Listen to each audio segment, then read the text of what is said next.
Ni monumental, ni majeur, c'est un petit tableau à l'origine d'un monde de questions. 50 000, c'est ici. Bravo.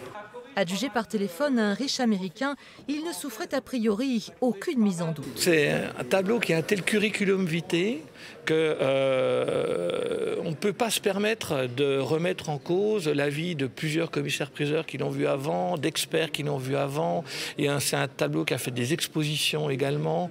Des réceptions, l'acheteur est échaudé. Il constate des restaurations dont il n'était fait mention nulle part avant la vente.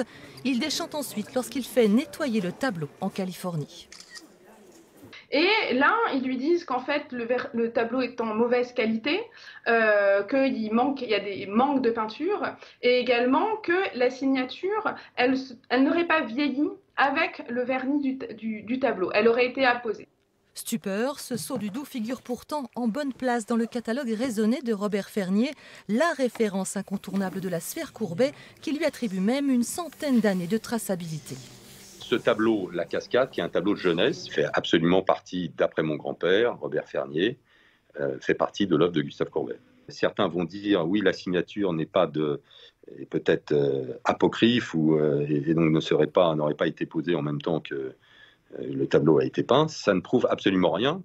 On peut même avoir des vrais Courbet qui n'auraient pas été signés par Gustave Courbet, qui ont été par la suite signés par un faussaire pour attester de l'authenticité du tableau. Donc la signature peut être fausse et le tableau vrai. L'avis établi par le catalogue est bien corroboré par un certificat d'authenticité signé en 1984 par un expert suisse que l'acheteur ne trouve pas du tout convaincant. Alors, il nomme pas du tout le tableau, il dit juste que c'est une peinture sur toile. Il n'y a pas le sujet, on ne sait pas de quoi il s'agit, on ne sait pas que c'est une rivière qui coule d'une cascade, on ne sait pas du coup de quoi on parle. Et surtout, il ne correspond pas aux dimensions de mon tableau.